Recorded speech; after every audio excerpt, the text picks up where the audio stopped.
ఘనమైన తండ్రి అయిన దేవునికి నా హృదయపూర్వక స్తోత్రాలు చెల్లిస్తూ దేవుని సన్నిధికి మరి ప్రయాసపడి వచ్చిన పరిశుద్ధులందరికీ ప్రభు యేసు క్రీస్తు పేరట అందరికీ శుభాలు వందనాలు తెలియపరుస్తూ వాక్య పరిచయంలోకి ముందుకు వెళ్దాం. ప్రార్థన చేసుకుని వాక్య పరిచయంలోకి వెళ్దాం.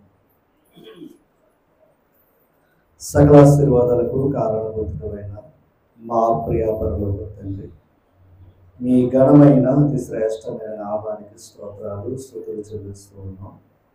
గతించిన కాలం అంతా మమ్మల్ని కాపాడి మరొక దినము మీ సన్నిధిలో మీరు సేవించే భాగ్యాన్ని మా అందరికి ప్రసాదించినందుకు మీకు కృతజ్ఞతాస్తుతులు చెల్లిస్తూ ఉన్నాం.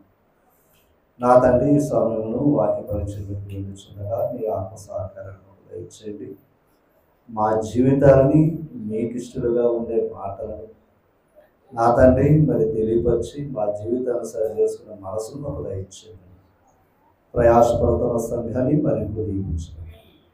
మా ప్రభును మీ కుమారుడైన యేసుక్రీస్తు వారి అతి శ్రేష్టమైన నామమున ఈ ప్రార్థనను మీకు సమర్పించి వేడుకుంటున్నాం. మా ప్రియ పరలోక ప్రభు నామన అందరికి ప్రత్యేక వందనాలు.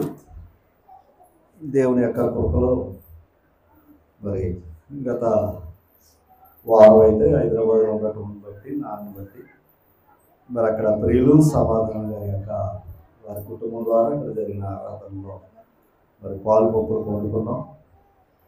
అయితే ఎక్కడున్నా మన ఇంట్లో మనం ఉంటే మనకి ఎంత సంతోషమో, అలాగే దేవుని ఇంటి వారైనా మరి మీ అందరితో ఉంటేనే మాకు సంతోషం. కనుక గతించిన కాలం అంతా దేవుని యొక్క కాపుదల ఉంచి నేను ఉదయకాలం మరలా హైదరాబాద్ నుంచి రావడం జరిగింది. మరలా మీ అందరితో కూడా దేవుని సన్నిధిలో కలుసుకోవడానికి దేవుడు కోపం చూపించినందుకు ఆయనకు స్తోత్రాలు. ఇంకా వాక్య పరిచయంలోకి మనం వెళ్దాం. కొద్దిసేపు వాక్యాన్ని మనం నేర్చుకోవడానికి మన మనసు ప్రయత్నం చేద్దాం. యెషయా గ్రంథం 13వ అధ్యాయంలో 578వ పేజీలో తీసాము. 11వ వచనాన్ని చదువుకుని ఈరోజు వాక్య భాగాన్ని లోకుల చెడుతనమును బట్టి దుష్టుల దోషమును బట్టి నేను వారిని శిక్షింపబోతున్నాను అన్నాడు. అమ్మా, దేవుని యొక్క శిక్ష ఏటయ్యా అంటే చెడుతనం బట్టి, రెండవదిగా చెడుతనం ఏటయ్యా అంటే దోషమును బట్టి దేవుడు ఏం చేస్తాడంట, లోకాన్ని శిక్షిస్తా అన్నాడు. ఇంతకైనా ఆ దోషం ఎలా వచ్చిందో చెప్పాడు కింద. అదనమాట అహంకారుల అతిశయము. అది అంటే మనుషులు ఏముంది, అహంకారం అన్నారు. అహంకారంలో ఏముంది, అతిశయం. అహంకారంలో ఏం చేస్తున్నారంట, అతిశయాన్ని దేవుడు ఏం చేస్తాడంట, మాన్పిస్తాడు. మనం మాన్పించలేకపోవచ్చు, కానీ దేవుడు ఏం చేయగలడంట, మాన్పించగలడట. అహంకారుల అతిశయమును మాన్పించదను, బలాత్కారుల గర్వమును అణిచివేసేదను. అది ఆయన చెప్తున్నాడు. బలాత్కారుల గర్వాన్ని ఏం చేస్తాను అన్నాడు ఆయన, అణిచివేస్తాను అన్నాడు ఆయన. కనుక ఎవరు అతిశయించటానికి వీలు లేదు. కీర్తన గ్రంథం 10వ అధ్యాయంలో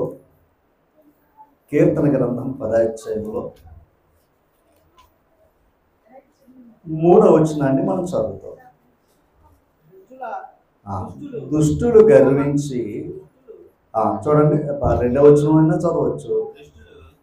దుష్టుడు గర్వించి దీనిని ఒడిగా తరుముచున్నాడట. అంటే దుష్టుడు గర్వంతో దీనుని అంటే తక్కువ వాడిని ఏం చేస్తున్నాడంటే ఆయన తరుగుతున్నాడు. ఎందుకంటే వీడికున్న బలం గర్వం కనుక. తర్వాత వారు యోచించిన మోసపు క్రియలలో తామే చిక్కుకుంటారు. వారు ఏదైతే మోసం చేస్తున్నారో ఆ మోసంలోనే వారు ఏమవుతారంట, చిక్కుకుంటారంట. తర్వాత మాట 3వ వచనం, దుష్టులు ఎంతగా ఆలోచన చేయలేదు. దుష్టులు తమ అభిలాష అంటే మనసులో ఉన్న కోరిక, మనసులో ఉన్న కోరికను బట్టి అతిశయపడుతురు. అది ఎంతగా వారుకున్న మనసులో ఉన్న కోరికలు బట్టి వారు ఏం చేస్తున్నారని చెప్తున్నాడు ఇక్కడ, అతిశయపడుతున్నారు. పోనీ మంచి కోరికలు ఏమున్నాయా అంటే లేవు. తర్వాత మాట, లోబులు అది అంటే ఆ గర్వంతో దేవుణ్ణి ఏం చేస్తున్నట్టు ఉంది అక్కడ, దేవుణ్ణి తిరస్కరిస్తున్నారు, దీనుణ్ణేమో తరుగుతున్నారట. ఓకేనా? ఎవరు వీళ్ళు? అహంకారులు, దుష్టులు, అతిశయించేవారు. అహంకారాన్ని బట్టి అతిశయించేవారు గురించి చెప్తున్న మాట. తర్వాత సామెతల గ్రంథం 27వ అధ్యాయం. సామెతల గ్రంథం 27వ అధ్యాయం మొదటి వచ్చింది. చూడండి అక్కడ, రేపటి దినమును గురించి. అది రేపటి దినమును గురించి ఏం చేయకూడదు. అది మనకి దైవ గ్రంథం చెప్తుంది ఏంటంటే రేపు నాదే అని అంటూ ఉంటాం మనం. అది కూడా అతిశయమే కదా. రేపు కూడా నాదే అనడానికి కూడా అవకాశం లేదు.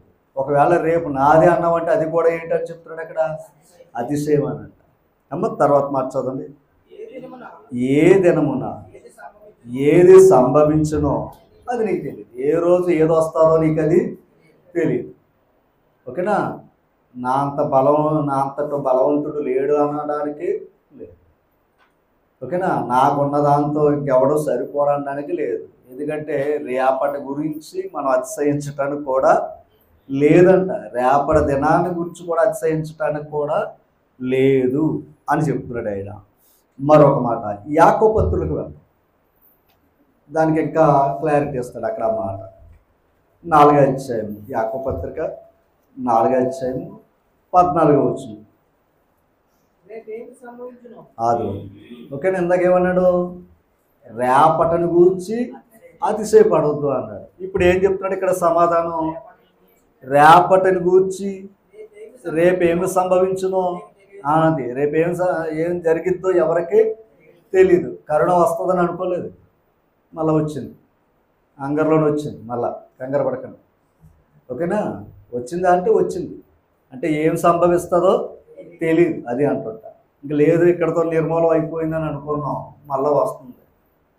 ఓకేనా? మనం బాయ్ బాయ్ చెప్పాను తప్ప అది హాయ్ అంట మళ్ళీ పలకరించడానికి అందరినీ వచ్చింది. ఏమో ఏం జరిగిద్దో తెలియదు. కానీ ఇక్కడ ఏమంటున్నాడు ఇక్కడ, అక్కడ మాట చదువుతుంది, రేపేమి సంభవించునో అది గుర్తుపెట్టుకోండి. ఏమో తర్వాత మాట, అది మీ జీవము ఏ పాటిది, మీరు అది మన జీవితం, మీరు కొంతసేపు కనబడి అంతలో మాయమైపోవు. అది ఆవిరి లాంటిది మానవ జీవితం. ఈ ఆవిరి కోసమే ఈ తాపత్రయం. ఎప్పుడు ఉంటుందో ఎప్పుడు పోతుందో తెలియదు. ఏది? ఆవిరి. అలాంటి మానవ జీవితం గర్వంతో అతిశయించేవారు ఉన్నారు. రేపటి దినాన్ని గురించి కూడా అతిశయించేవారు ఉన్నారు. ఇలా చదువుకున్నాం కదమ్మా. ఎదుటివాడిది లాక్కోవడానికి కూడా పరిగెట్టిస్తున్నారు. కానీ దేవుడు ఏం చేస్తానంటున్నాడు?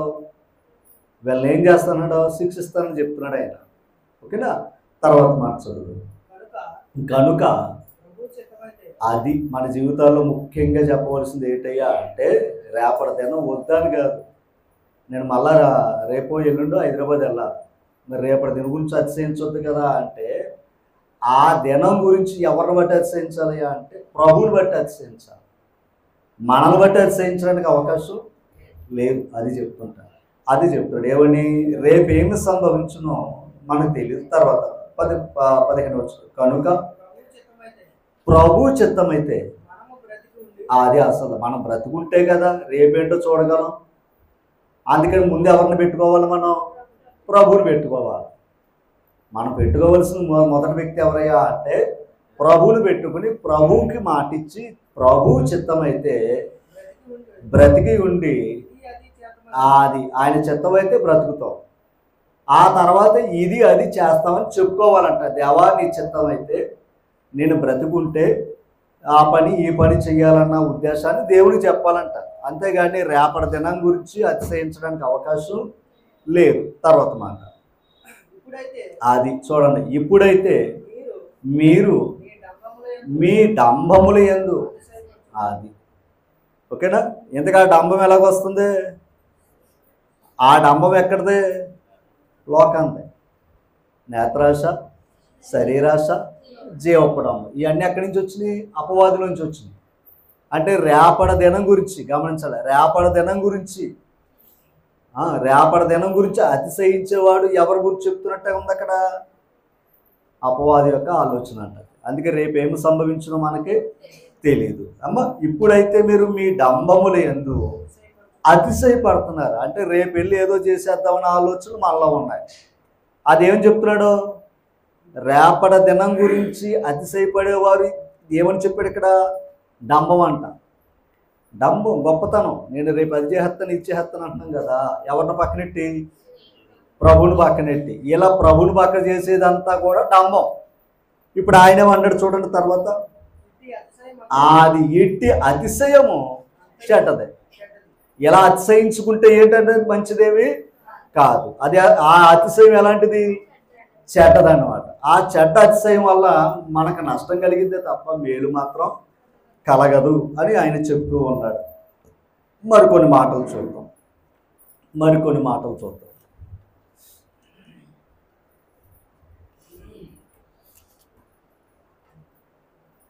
జెఫన్యా గ్రంథం, న్యాయాధిపతుల గ్రంథంలోకి వెళ్దాం ఒకసారి. న్యాయాధిపతుల గ్రంథంలోకి వెళ్దాం. 7వ అధ్యాయం. న్యాయాధిపతుల గ్రంథం 7వ అధ్యాయం. ఇక్కడ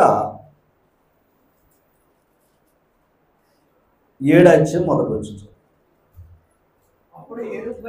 అప్పుడు యెరుబ్బయలు అనగా అంటే గిద్యోనుకు మరో పేరు యెరుబ్బయలు. ఓకేనా? యెరుబ్బయలు దాని అర్థం ఏంటయ్యా అంటే వాదించువాడని అర్థం. అమ్మ ఆయన పేరు గిద్యోను, కానీ ఆయనకు మరో పేరు ఏంటంట? యెరుబ్బయలు. ఓకేనా? అది మీకు కావాలంటే 6వ అధ్యాయం 32వ వచనంలో ఉంటుంది. సరే, ఇప్పుడు చదివేద్దాం. అనగా గిద్యోనును అతనును అతనితో ఉన్న జనులందరూ వేకువన లేచి ఆరోదు బావి యొద్ద దిగగా లోయలోని మోరే కొండకు ఉత్తరముగా మిజ్జా నీళ్లు దండుపాలు వారు కనపడ్డారు. అంటే శత్రువులు కనపడ్డారంట వీళ్ళకి.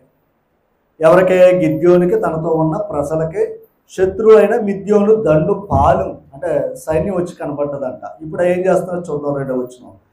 యెహోవా నీతో ఉన్న జనులు ఎక్కువ మంది, నేను వారి చేతికి మిద్యానీలు అప్పగింప తగదు. అంటే నీ దగ్గర ప్రజలు ఎక్కువ ఉన్నారు అని గిద్యోనుతో మాట్లాడుతూ, నీ దగ్గర ఉన్న ఎక్కువ మంది ఉన్నారు కనుక నేను శత్రువులైన మిద్యానీలు మీకు అప్పగించాను అప్పుడు మీరేమంటారు? తర్వాత మాట. ఇశ్రాయేలీలు అది మా బాహుబలము. అది అంటే మాకు రక్షణ ఎక్కడి నుంచి వచ్చిందయ్యా అంటే మా బలాన్ని బట్టి మేము రక్షించుకున్నాం, అని అంటారంట. తర్వాత నాకు బాహుబలము నాకు రక్షణ కలుగు చేసుకుని అనుకుని నా మీద అతిశయపడతారు. మీరు మీ బలాన్ని బట్టి మీకున్న సైన్యాన్ని బట్టి శత్రువుని జయించిన తర్వాత దేవుడు నువ్వేంటయ్యా మా బలాన్ని బట్టి మేము గెలిచాము అని మీరు అనుకుంటారు. మనుషుల దగ్గర ఉన్నది అదే. ఓకేనా? అని దేవుడు ఏం చేశాడు? మీ బలాన్ని బట్టి మీరు నా మీద అతిశయించడానికి అవకాశం ఇవ్వడం. ఎప్పటికీ దేవుడి మీద అతిశయించడానికి అవకాశం ఇవ్వడండి. మనుషుల బట్టి మీద అతిశయించవచ్చు. నేను వాడికంటే గొప్ప లేదా వీరికంటే గొప్ప అని అతిశయించుకోవచ్చు మనుషులు కనుక. ఎందుకంటే ఇక్కడ ఒకడు ఎక్కువ తక్కువ ఉన్నారు. కానీ దేవుడి మీద అతిశయించడానికి అవకాశం ఏ నరుడికి దేవుడు ఎప్పుడు ఇవ్వడు. ఇంకో మాట, దేవుడి మీద అతిశయించుకుంటే దేవుడు ఏం చేస్తాను అన్నాడు? అణగద్రొక్కేస్తాను అన్నాడు ఇందాక యెషయా గ్రంథంలో. వారి గర్వాన్ని ఏం చేస్తాను అన్నాడు ఆయన? మాన్పిస్తాను అన్నాడు ఆయన. మనుషుల మీద మనుషులే అతిశయించుకుంటాడు, ఊరుకోడు ఆయన. అలాడప్పుడు దేవుడి మీద అతిశయిస్తే ఊరుకుంటాడా?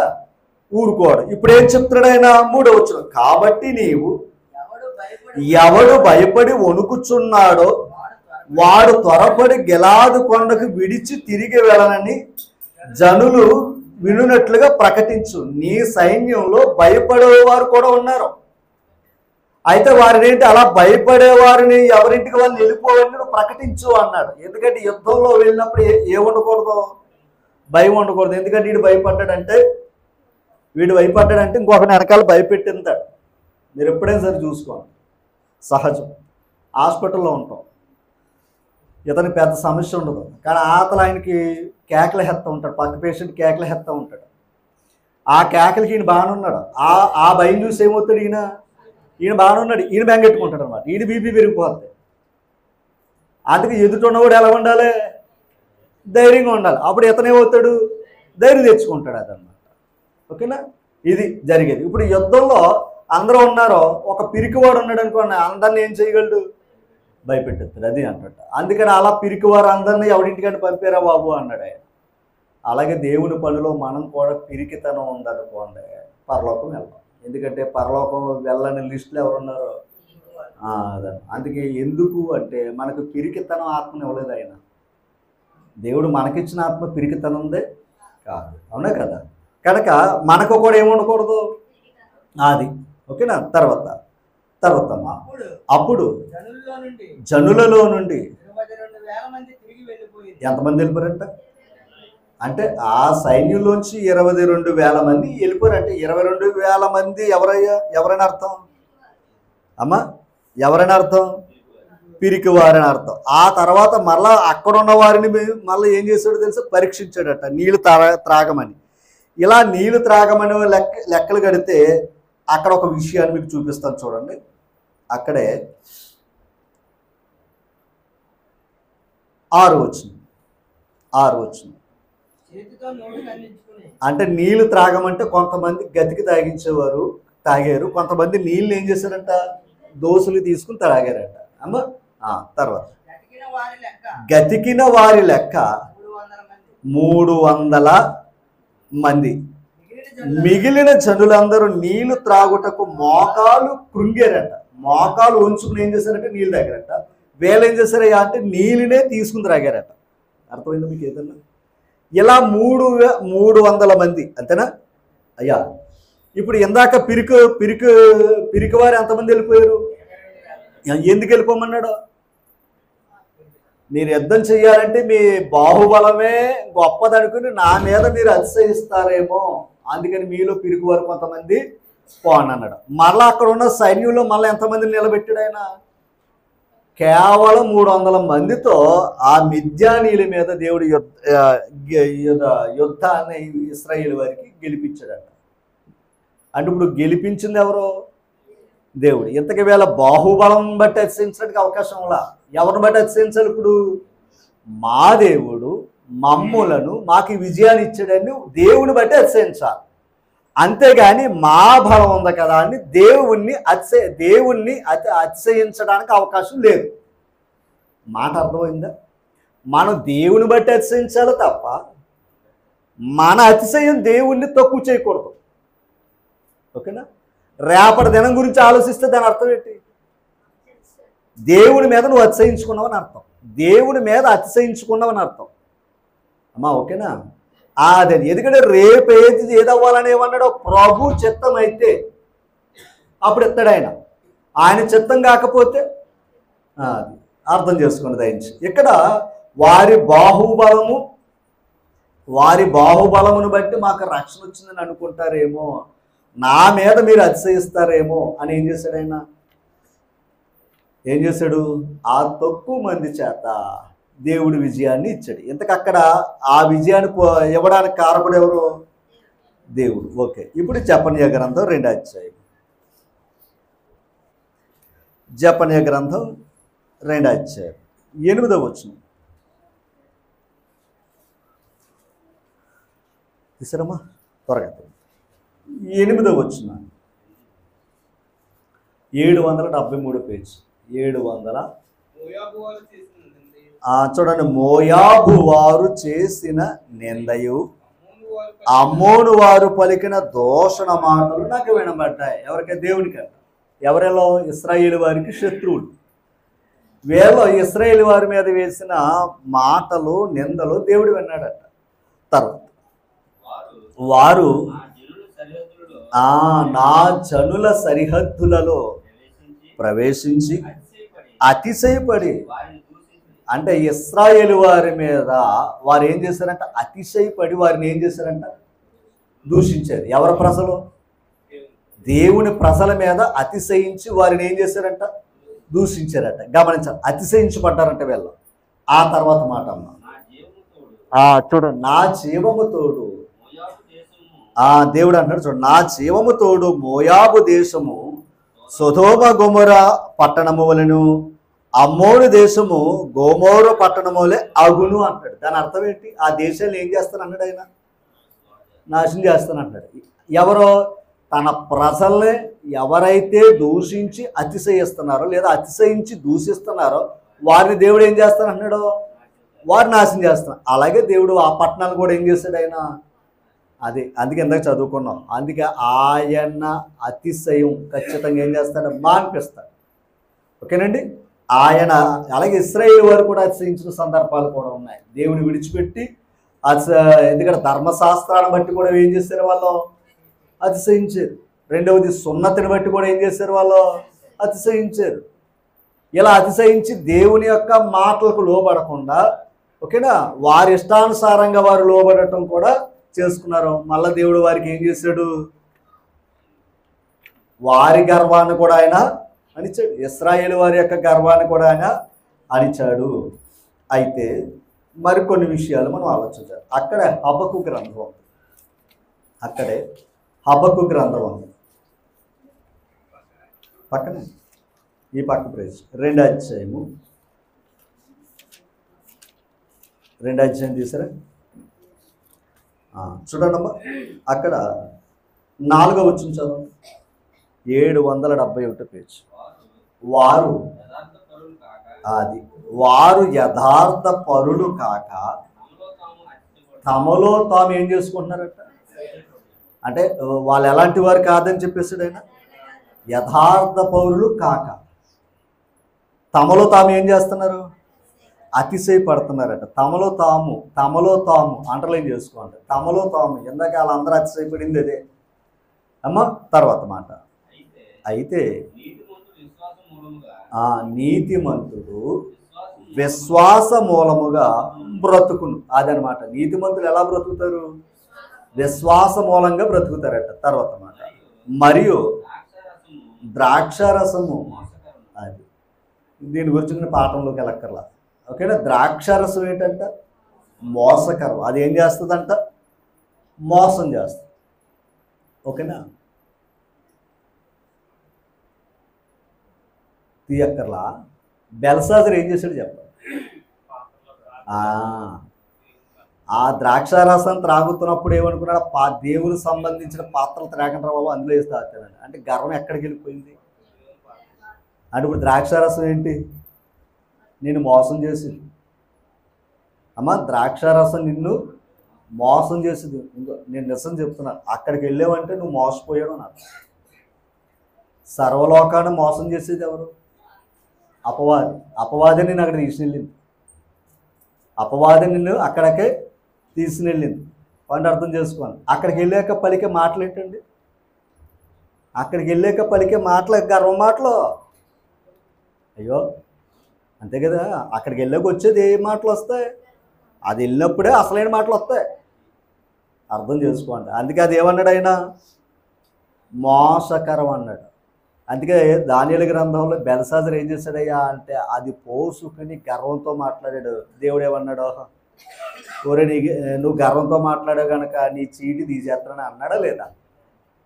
నేను ఆయన లెక్కలో చూసినప్పుడు నువ్వేమై ఉన్నావు? తక్కువైనది. అంటే గర్వం ఏమైపోయింది? అదనమాట. గర్వం గమనించాలి. ఇంకో మాట్లాడుతున్నాను. దేవుని సంబంధించిన ఉపకరణమైన పాత్రలో, బంగారపు పాత్రలో మందు తాగితేనే కొట్టేసాడు అక్కడ. అంతేనా? ఈ పాత్ర ఎవరిదే? మీ దేహం ఎవరిదే? ఇప్పుడు ఇది కానీ అది పంపితే ఊరుకుంటాడా? చెప్పండి. దాన్ని మీరే లెక్కేసుకోండి. ఈ పాత్రలు అక్కడికి వెళ్ళి వేసారు అనుకోండి, మనుషులు ఊరుకుంటారు. ఎందుకంటే ఏం చెప్పలేక. కానీ పైవాడికి ఏం చేసుకోవాలి? లెక్క చెప్పాలంతే. అది మానాలో లేదు దేవుడు చెప్తున్నాడమ్మా. దాని జోలికి మనం వెళ్ళకూడదు. దయని చెప్తున్నాను. నేను తర్వాత చెప్తాను. ఆరోగ్య విషయం తర్వాత చెప్తాను. ఈ పాట ఓకేనా. దాని అర్థం ఏంటంటే నీకు ఇచ్చిన ఆరోగ్యాన్ని ముందే పాడు చేసుకుంటున్నావు. లెక్క అడుగుతాడు ఆయన. ప్రతి అవయవాన్ని కూడా మనం పుట్టినప్పుడు అమ్మ గర్భంలో ఉండగానే రాసుకున్నాడని చెప్పారు కీర్తన గ్రంథంలో. మనకి ఏ అవయవం అయితే వచ్చిందో ఆ అవయవాన్ని అంతా కూడా ఆయన ఏం చేసుకున్నాడు? మీరు మన అందరూ పాట పాడతాం. నీ పనిలో నా అవయవాలన్నీ ఏమైపోవాలంటాం? అరిగి నలిగిపోవాలని అంటాం. దేనికోసం అరిగిపోతున్నాయి చెప్పండి? దేనికోసం అరిగిపోవాలి మన అవయవాలు? ఆయన పని కొరకు రావు, అరిగిపోవాలి. నీ గుండె ఆయన పని కోసం వచ్చేది, నీ కళ్ళు ఆయన పని కోసం వచ్చేది, నీ కాళ్ళు ఎప్పుడు ఆయన పని కోసం వచ్చేది. ఓకేనా? ఆయన పనిలోనే మన అవయవాలు ఏమవ్వాలి అంటే అరిగిపోవాలి. అది అసలు ధర్మం. మరి ఉండగానే మన అవయవాలు పాడు చేసుకున్నాము అంటే లెక్క అడుగుతాడు ఆయన. గమనించండి. అందుకే ద్రాక్షారసం ఏంటంట? మోస్కరం. తర్వాత చూడండి 5వ వచనం, తనను బట్టి అతిశయించువాడు అంటే అది పొయ్యిగానే వచ్చింది ఆయనకి. నిలబడ్డా? నిలబడలేదు. బయట ఉన్నవాడిని ఉంచలేదు ఆయన. అందుకని దాన్ని బట్టి ఏమవుతుంది? అతిశయం వస్తుంది. అప్పుడు ఏమవుతాం? దైవ సన్నిధిలో ఉండే అవకాశం కోల్పోతాం. ఓకేనా? మనందరూ తెలిసిందే ఏమని? త్రాగుబోతులు, వ్యభిచారులు దేవుని రాజ్యంలో వారసులు. అర్థం చేసుకోండి అమ్మా, మనం ఒక ప్రత్యేకమైన జనాంగం, లోకానికి ఒక ప్రత్యేకమైన జనాంగం. మనల్ని ప్రత్యేకంగా ఉండాలని కోరుకుంటున్నాడు ఆయన. అలాగే ఇశ్రాయేలు వారిని కూడా ఆనాడు ప్రత్యేకంగా కోరుకున్నాడు. వాళ్ళు కూడా ఏం చేశారు? అన్యులతో సహవాసం చేసి వారి అలవాట్లు తెచ్చుకున్నారు ఇలా. అందుకేం చేశాడు? మళ్ళీ వారికి అప్పగించేశాడు. అవునా? కనుక దేవుడు ఎవరిని విడిచిపెట్టేవాడు కాదు. అది మనం జాగ్రత్తగా ఉండాలి. ఓకేనా? తర్వాత మార్చడం, తనను బట్టి. అది ఓ మాట చెప్పి అది ఎంత చెప్పాను, తనను బట్టి అతిశయించుకునేవాడు నిలబడే అవకాశం లేదు. అంటే తనను బట్టి నేను కాబట్టి అనడానికి లేదు. నా కష్టార్జితం అని మాట మాత్రం అనకూడదు. ఓకేనా? రెండవది ఇందాక కూడా చదువుకున్నాం, ఇందాక ఒక మాట చదువుకున్నాం, ఎదుటివాడిని బాధించి అతిశయించడానికి కూడా అవకాశం లేదు.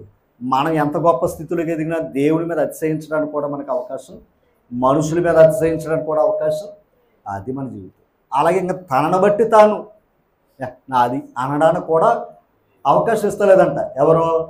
దేవుడు. ఇంకొక విధంగా చెప్తే అతిశయించడానికే లేదంట మన జీవితాల్లో. అమ్మా తర్వాత మాట కూడా చదవండి. అట్టివాడు పాతాళమందు విశాలముగా. అంటే ఇప్పుడు దాని అర్థం ఏంటి? తన్ను తాను అతిశయించుకున్నవాడు ఎక్కడికి వెళ్ళిపోతాడని చెప్పాడు. అమ్మా పాతాళం అవసరమా మనకది? మనల్ని బట్టి మనం అతిశయించుకున్నాం అనుకోండి, పాతాళం పోతాం. ఏమ్మా మరి అక్కడికి వెళ్ళాడు మళ్ళీ తిరిగి వస్తాడా? అది కనీసం ఎక్కడైనా పడిపోయినా మళ్ళీ తిరిగి దేవుని దగ్గరికి వచ్చే అవకాశం అయితే మనకే ఉంది. అక్కడికి వెళ్ళాడు మళ్ళీ తిరిగి రాడు. అందుకే ఇక్కడ ఏదైనా పొరపాటు అనుకోండి, సరి చేసుకోవడానికి ఇంకా అవకాశం ఇస్తున్నాడు ఆయన. ఓకేనా? యెహెజ్కేలు గ్రంథం 31 అధ్యాయం. యెహెజ్కేలు గ్రంథం 31 అధ్యాయం.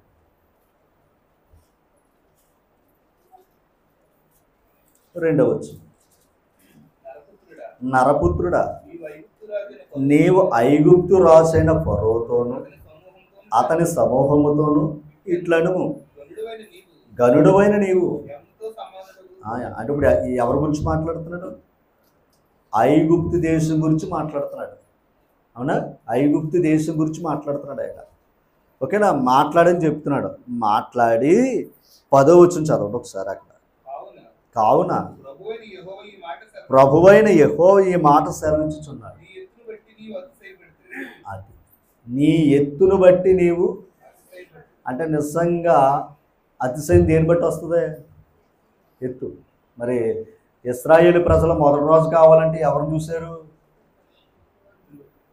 తప్పు అనుకోకండి. నిజంగా పొడుగున్న వాళ్ళని చూసుకుంటాం, కురుసున్న వాళ్ళని చూసుకుంటాం. పొడుగున్న వాళ్ళని చూసుకుంటాం, ఎందుకంటే అందరికంటే గొప్పవాడుగా మన హీరో కనపడాలి కనుక. అలాగే చూశారండి ఇశ్రాయేలు ప్రజలు. ఎవరిని? సౌలు అంట, ఆజానుబాహుడు అంట. ఆయన ఆ రాజు, మనకు ప్రత్యేకంగా ఒక రాజు అనుకున్నారంటే చూడడానికి కూడా ఎలా ఉండాలి? అదనమాట. పైకి చూశారు కానీ లోపల చూడలేదు. అంతేనా? ఎత్తులు చూశారు కానీ లోపడేంటో చూడలేదు. తర్వాత ఏమయ్యారు? 40 సంవత్సరాలు బాధపడ్డారు వాళ్ళు.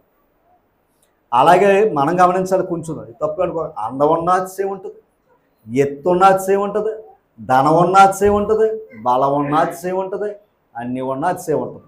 ఉంటుందా ఉండదంటారా? ఉంటుంది. మన లక్షణాలు ఇక్కడ ఏమన్నాడు ఆయన? ఆ పట్టణం గురించి మాట్లాడుతూ నీ ఎత్తును బట్టి నీవు అతిశయపడితివి. అంటే ఆ పట్టణం ఏమైంది? విస్తరించింది. అందుకని అతిశయపడ్డదంట. తర్వాత మార్చాలి. తన కొన మేఘములకు అంటజేసి తన ఎత్తును బట్టి బాబేలు గోపురాన్ని ఏం చేసుకున్నారు వాళ్ళు? ఆకాశాన్ని అంటే దేవునితో సమానంగా ఉండాలని కట్టేసుకున్నారు పైకి, అంతే కదండి. ఈరోజు గొప్ప గొప్ప పట్టణాలు ఎలా గుర్తించబడుతున్నాయి? ఎత్తును బట్టి. హైదరాబాద్లో 30-40 స్టేర్లు ఉంటాడు అయ్యబాబా అంటున్నాం. ఇంకా ఇతరకి వెళ్తే, ఇతర దేశాలు అయితే వందల్లో ఉన్నాయి. ఏంటి ఎత్తులు కదా? అంటే ఎత్తును బట్టి ఎలా? దాని అర్థం ఏంటి? తప్పు అనుకోకండి. అందుకే చిన్న ఒక అడుగు పెట్టామనుకోండి, నాయకుడిని గొప్పడు కాదు. ఎన్ని అడుగులు కావాలి? ఎన్ని అడుగులైతే ఎత్తుగా కడతావో అంత గొప్పది. సహజం. అంటే ఎత్తులు చూస్తున్నారు తప్ప లోపల ఉన్న మంచిని చూడు. ఆ ఎత్తును బట్టి అతిశయం. అదే చెప్తున్నాడు ఆయన. ఏమన్నాడో? అతడు గర్వించను కాబట్టి అతని దుష్టత్వము నుండి అతనిని తరిమివేసి జనములో బలము గల జనమును నేను అతను అప్పగించుదును. ఆ జనం అతనికి తగిన పని చేశాడు. ఇందాక చెప్పాను కదా, ప్రారంభంలో దేవుడు ఏం చేస్తాడు? నీకంటే గొప్పను ఒక నెడతాడు. అక్కడ నువ్వు చిన్నోని బట్టి అతిశయించు అనుకో, నీకంటే గొప్పని అక్కడ ఎడతాడు. అందుకే వీడి బుద్ధి చెప్పలేడా పెద్దోడు దింపుతాడు రంగంలోకి. సపోజ్ చెప్తున్నాను, లోకంలో మన స్థాయిలు చూస్తే మండలం ఉన్నాయి, లేదా జిల్లాలు ఉన్నాయి, రాష్ట్రాలు ఉన్నాయి. ఇలా ఒకరిని బట్టి ఒకరు ఏం చేయొచ్చు? అతిశయించు. సరే, భారతదేశం ఉంది. ఒకవేళ ఈ దేశం ఏం చేయొచ్చు? అతిశయించవచ్చు. మరి ఇంకా పైనే ఉన్నాయి. మరి ఆ సహాయం ఎందుకు అడుగుతున్నారు? నువ్వు ఆ దేశాల మీద అతిశయించవనుకో, నీకు ఆ భోజనం కూడా పెట్టడం, వారి సహాయాన్ని కూడా నీకు పంపరు. అప్పుడు ఏమైపోద్ది? అందుకే పై ఉన్న వారి మీద నువ్వేం చేయకూడదు. మరి అందుకని ఇతర దేశాల మీద మరి ఈరోజు మన దేశం కూడా ఏమై ఉంది? పెట్టుబడులు పెట్టండి, మాకు సహాయం చేయండి అని కోరుతుందా లేదా? మరి అదేంటి? గొప్పదే కదా. మనకు రాష్ట్రాలు మన దేశం గొప్పదే, కానీ పై దేశాల తర్వాత మన దేశం, ఎందుకంటే మనకంటే గొప్ప దేశాలు ఉన్నాయి. మరి అది ఇప్పుడు ఆ దేశాల మీద, అమెరికా మీద అతిశయించడానికి ఉందా? అక్కడ నొక్కేడంటే ఇక్కడ మొత్తం అంతా అయిపోద్ది. అందుకే అమెరికా దేశం జోలికి ఎవ్వరు వెళ్ళరు. ఓకేనా? రైట్. అందుకే ఇందాక చెప్పింది అది, ఎవడు అతిశయించడానికే వీళ్ళు. సరే, వ్యాక్సిన్ ఎక్కడి నుంచి వచ్చింది? ఇతర దేశాల నుంచి వచ్చింది, మనకు వచ్చినాయా? కరోనా టైంలోనండి వ్యాక్సిన్లు ఎక్కడి నుంచి వచ్చినాయి? మరి అబ్బాయి మాకు వద్దండి, మా దేశంలో మేము చూసుకుంటామంటే రాలిపోదు అందరూ కూడా. అది నేను అన్న. అందుకే ఒకరి మీద ఒకరు ఏం చేయకూడదు? అతిశయించకూడదు. అందుకే భూమి మీద ఉన్నంతసేపు తగ్గించి కలిగి దేవుని మీద ఆధారపడి ఉండాలి ప్రతి వారు కూడా. ఓకేనా? ఇక్కడ ఏం చేశారు? తమ ఎత్తును బట్టి ఏం చేశాడు? గర్వించాడు. తనను బట్టి ఏం చేశాడు? ఇందాక గర్వించారు. రేపటి దినం గురించి ఏం చేశాడు? అతిశయించాడు. కడకేమయ్యారు? దేవునికి నచ్చంది ఏంటయ్యా అంటే ఇర్మియా గ్రంథం 9వ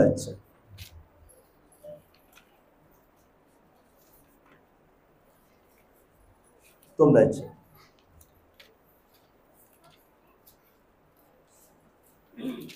తీసారా?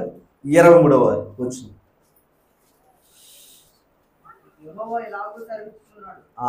యెహోవా ఎలాగూ సెలవిచ్చుచున్నాడు, జ్ఞాని అంటే జ్ఞానికి ఏముంది?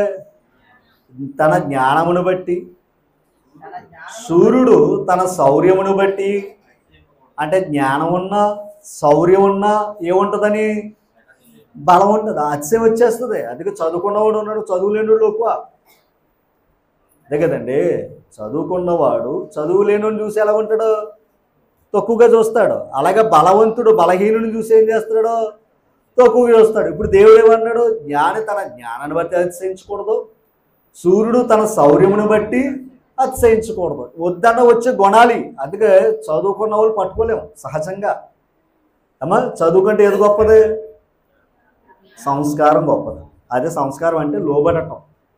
ఓకేనా? నువ్వు ఎంత చదువుకున్నా సంస్కారం లేదనుకోండి, వచ్చిన వారిని గౌరవించలేదనుకోండి, నువ్వు ఎంత చదువుకున్నవి అర్థమే. ఒకవేళ నువ్వు చదువుకున్న ముందు ఉంటాయి ఏంటి? ఆ డిగ్రీ, కానీ లోపలే ఉండదా? దానికి చాలా టెక్కండి, వీడికి చాలా పొగరండి, ఇది అక్కడ ఉన్న బిరుదులు. ఆ బిరుదులు కావాలా, ఈ బిరుదు కావాలా అంటే ఇది వద్దని అంటలా.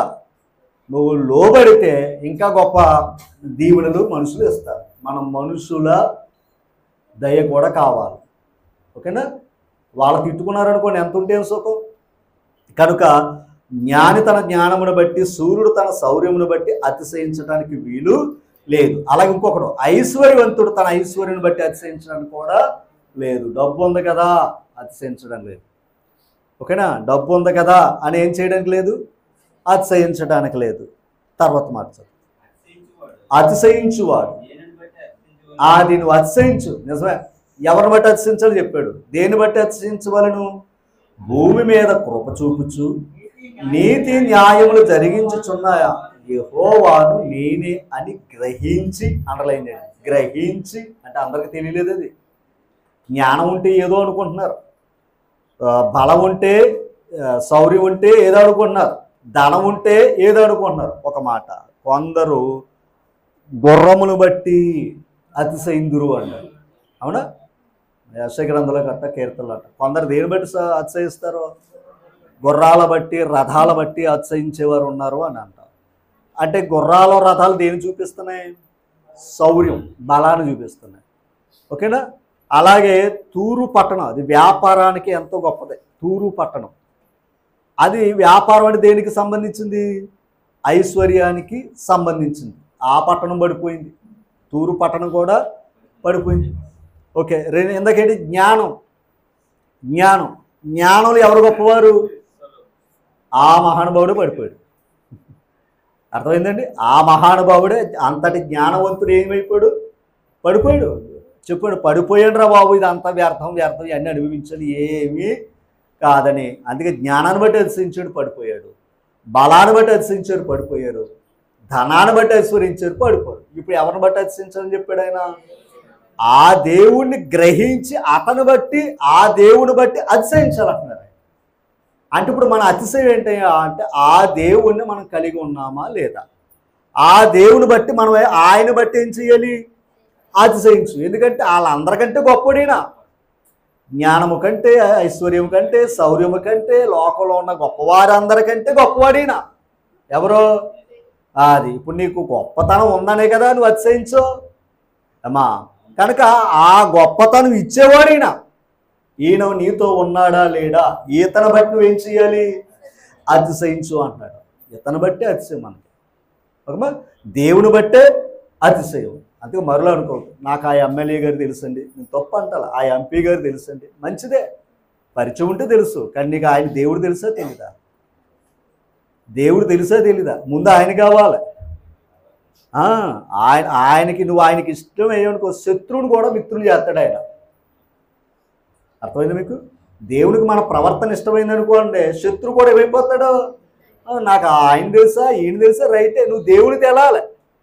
దేవుడు అంటే ఇప్పుడు వీళ్ళందరిది ఎవరిని బట్టి అతిశయిస్తున్నారు? అది అందుకే మనుషులు బట్టి అతిశయిస్తున్నారు. అలాగే యాకోబు పత్రిక దగ్గరికి వెళ్దాం ఒకసారి. యాకోబు పత్రిక మొదట అధ్యాయం 9వ వచనం తీసారమ్మా? చదువు. దీనుడైన సహోదరుడు తనకు కలిగిన ఉన్నత దశయందు, దీనుడికి ఏముంది? దీనుడై సహోదరుడు తనకు కలిగిన ఉన్నత దశయందు, అంటే దీనుడికి కొంచెం ఉంది, దాన్ని బట్టి ఏం చేయాలి?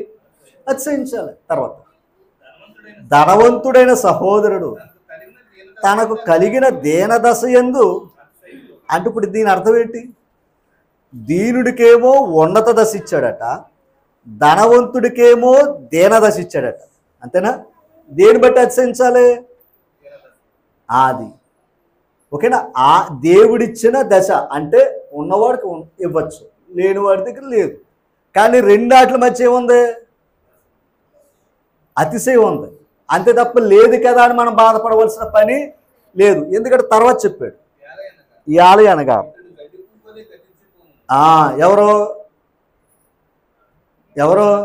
ఎవరైనా గడ్డి పువ్వులే పోతాం అమ్మా. గొప్పవారైనా చిన్నవారైనా అందరం అయిపోతాం.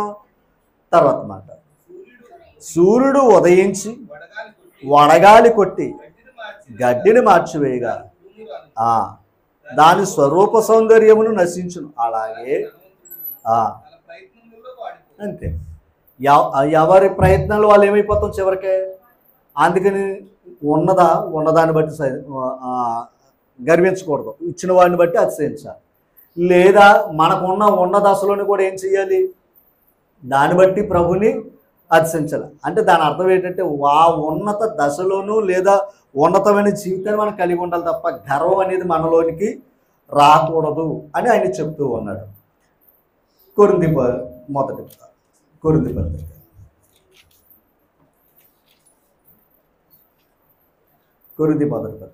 3వ అధ్యాయం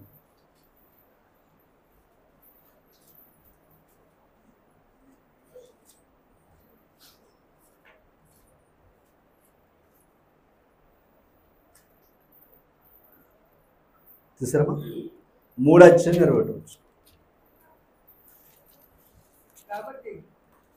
చూడండి. కాబట్టి ఎవడును అది మనుషులు యందు ఏం చేయకూడదంట. ఇది కూడా దేవుడు మనకి చెప్తున్నాడు. అమ్మ, ఎవడును మనుషులు బట్టి ఏం చేయకూడదంట, అతిశయించకూడదు. ఓకేనా? అతిశయించువాడు ఎవరిని బట్టి అతిశయించాలి? 6వ అధ్యాయం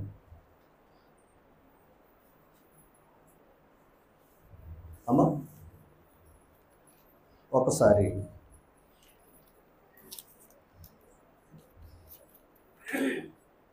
చూడండి.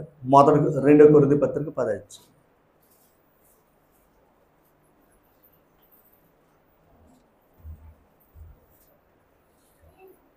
తీసారా? కొరింథీ 2వ పత్రిక 10వ అధ్యాయము 17వ వచనం. అతిశయించువాడు ఎవరిని బట్టి అతిశయించాలి? ప్రభువుని బట్టి అతిశయించాలి. ప్రభువుని బట్టి అతిశయించాలి. మనుషులు బట్టి ఏం చేయకూడదు, అతిశయించకూడదు. అది ఎవరిని బట్టి అతిశయించాలి? తర్వాత మాట చదువుతాం. ఈ మాట వింటాం. ప్రభు మెచ్చుకున్నవాడే యోగ్యుడు. అమ్మ, దేవుడు మెచ్చుకున్నవాడే యోగ్యుడు. మనం మెచ్చుకోవటం కాదంట. ఎవరు మెచ్చుకోవాలి? దేవుడు మెచ్చుకోవాలి. ప్రభు మెచ్చుకున్నవాడు ధన్యుడు. దాన్ని నాకంటే గొప్పోడు లేడని నేను అన్నాను అనుకోండి, నా మెప్పు బాగుంది, కానీ దేవుడు నన్ను మెచ్చుకోవాలి. ఇంతకు ఎవరు మెచ్చుకోవాలి? దేవుడు మెచ్చుకోవాలి, ప్రభు మెచ్చుకోవాలి. అంటే ఇప్పుడు మనం ఎవరిని బట్టి? అక్కడ ఒక మాట చూపిస్తారు చూడండి. 8వ అధ్యాయము కొరింథీ పత్రిక 8వ అధ్యాయము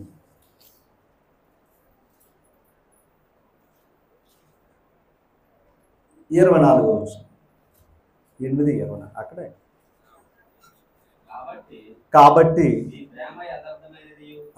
మీ ప్రేమ,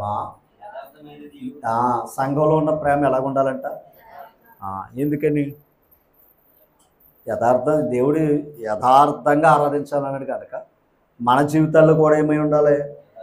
ఎందులో? ప్రేమలో.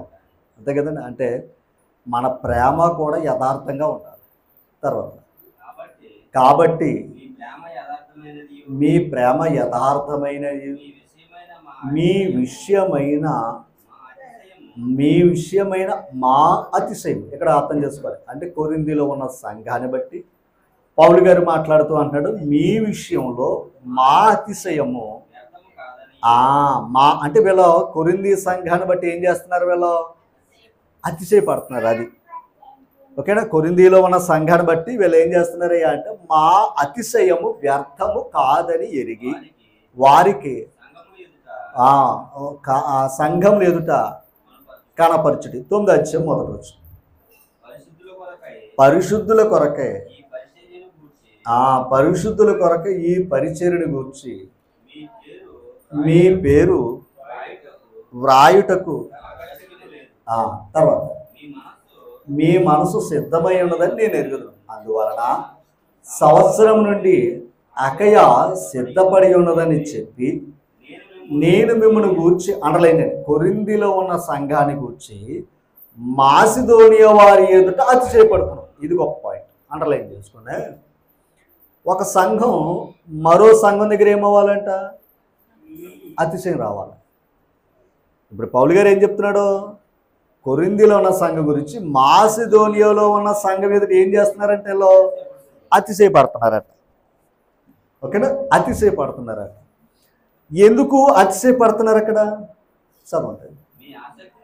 అది ఎవరిదై? కొరింథీలో ఉన్న వారి యొక్క ఆసక్తిని చూచి అనేకులు ప్రేరేపింపబడిరి అని కూర్చోండి. అయితే మిమ్మల్ని గూర్చిన మా అతిశయము ఈ విషయములో వ్యర్థము కాకుండానట్లును నేను చెప్పిన ప్రకారం మీరు సిద్ధముగా ఉండుటకే ఈ సహోదరును పంపితిని అన్నాడు. ఇంతకేటయ్యా అంటే అక్కడ పరిస్థితి ఏంటయ్యా అంటే ఇచ్చుట గురించి మాట్లాడుతున్నాడు. మాసిదోనియా సంఘం ఏం చేసింది? మాసిదోనియా సంఘం ఏం చేసింది? వారు నిరుపేదలైనను దాతృత్వాన్ని ఏం చేశారు? వాళ్ళు ఇచ్చారు కనుక వారు మాదిరైతిరి అన్న మాట మనం చదువుకున్నాం చాలాసార్లు. ఇప్పుడు కొరింథీలో ఉన్న సంఘాన్ని గురించి మాసిదోనియా సంఘం దగ్గర గొప్ప చెప్తున్నాడంటే ఈయన ఎవరో? పౌలు గారు. అయ్యో, సంఘం ఇప్పుడు మనం అతిశయించేది ఎక్కడ? ప్రభుని బట్టే కదా. ఎందుకు ప్రభువేడి? ప్రభువేడి అంటున్నాడండి. సంఘమే ప్రభు. ఓకేనా? సంఘమే ప్రభు. ఇప్పుడు ఎవరిని బట్టి అతిశయించాలి? మనం సంఘాన్ని బట్టి అతిశయించాలి. ఓకేనా? ప్రభు ఎక్కడ ఉంటాడు చెప్పండి? సంఘమును శరీరమునకు శిరస్సు. అది ప్రభు ఎక్కడ ఉన్నాడయ్యా అంటే అదనమాట. ఇప్పుడు సంఘమును శరీరంలో ఆయన ఉన్నాడు. ఇప్పుడు మనం ఎవరి ఎదుట అతిశయించాలి? సంఘాన్ని బట్టి అతిశయించాలి. అందుకే ఎందుకన్నా ఆ సంఘం మనుషులది కాదు. అందుకే మనుషులు బట్టి ఎవడో అది కానీ కొందరు ఏమనుకుంటున్నారు? ఆ సంఘం వారిదండి వీరిదండి అంటున్నారు. ఆ అతిశయం ఏమవుతుంది? కొంతకాలానికి ఏమైపోతుంది? పడిపోతుంది. ఎందుకంటే నా అంత గొప్ప లేదనుకున్న వారు ఈరోజు పడిపోయారు. మనం అతిశయించవలసింది ఎవరో అంటే మనుషులు కాదు. ఎవరో? ప్రభు. ప్రభు ఏది? సంఘం. ఇప్పుడు పౌలు గారు మాసిదోనియా సంఘం ఎదుట కొరింథీ సంఘం యొక్క అతిశయం గురించి మాట్లాడుతున్నాడు. ఆయన మాట్లాడాడా లేదా? అవునా? అంటే ఇప్పుడు మరొక సంఘం దగ్గర మరొక సంఘం ఏమై ఉండాలి? అతిశయపడే స్థితిలో ఉండాలి. అంతేనండి. ఇప్పుడు ఇంకొక మాట, మాదిరే కదా, దేవుని చిత్తం నెరవేర్చడమే కదా సంఘం యొక్క పని. అలా చేసినప్పుడు ఇంకో సంఘం మనల్ని గౌరవించింది అనుకోండి, దాని అర్థం ఏంటి? ఇంకొక మాట్లాడుతున్నాం, ఒక వ్యక్తి మరొక వ్యక్తిని మెచ్చుకున్నాడు అనుకోండి, ఆ వ్యక్తి ఇష్టాలు బట్టి ఉంటుంది. కానీ ఒక సంఘం మరొక సంఘాన్ని మెచ్చుకుంది అనుకోండి, అది సామాన్యమైన పని కాదు. అది ఓకేనా? ఒక సంఘం మరొక సంఘాన్ని మెచ్చుకుందంటే అది సామాన్యమైన పని కాదు. ఎందుకంటే సంఘం అంటే ఒకడు ఇద్దరు కాదు, అక్కడ ఎంతమంది అది ఆ సంఘం అందరిని అక్కడున్న వారందరూ కూడా మెచ్చుకోవటం అంటే సామాన్యమైన పని కాదు అది. అంటే మీకు అర్థం అవ్వాలంటే సుదర్శనం మంచోడు అని అన్నారు అనుకోండి, దాని ఏముంది, వాళ్ళకి నచ్చినట్టు ఉన్నాను కనుక నన్ను మంచోడు అన్నారు. మిమ్మల్ని అందరిని మంచోళ్ళు అన్నారంటే మీ అందరి మంచితనం వాళ్ళకి కనపరుచుకోవాలి. అంతేనా? చెప్పండి అమ్మా. రైట్. ఇప్పుడు ఈ విషయాన్ని ఎందుకు అంటున్నానంటే ప్రభువును అతిశయించమన్నాడు. ఆ ప్రభు ఏంటయ్యా అంటే సంఘం. ఈ సంఘం మరొక సంఘం దగ్గర ఏం కావాలని కోరుకున్నాడు పౌలు గారు? అది అసలు అతిశయం. ఎందుకన్నాడే, జ్ఞాని తన జ్ఞానమును బట్టి, సూర్యుడు తన శౌర్యమును బట్టి, ఐశ్వర్యవంతుడు తన ఐశ్వర్యం బట్టి అతిశయించకూడదు, యెహోవాను బట్టి అతిశయించండి అని ఇందాక చదువుకున్నావా లేదా? అయ్యా చదువుకున్నాం కదా. రైట్. ఒక్కసారి ఫిలిప్పీ పత్రిక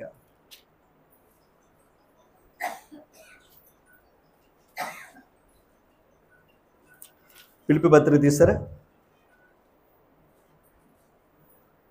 3వ అధ్యాయము 3వ వచనం చదవండి. ఎందుకనగా శరీరమును అంటే శరీరాన్ని ఏం చేసుకోవచ్చు? ఆస్పాదం చేసుకోవచ్చు, అంటే గొప్పతనం చేసుకోవచ్చు. మనం అందరూ కూడా నేను పలనవారి తాలూకా, నేను పలన అని దేని బట్టి? శరీరాన్ని బట్టి. మేము అబ్రహాం సంతానం అన్నారే ఎవరో? ఇశ్రాయేలు వారు. ఎందుకని? శరీరాన్ని బట్టి. అంతేనా?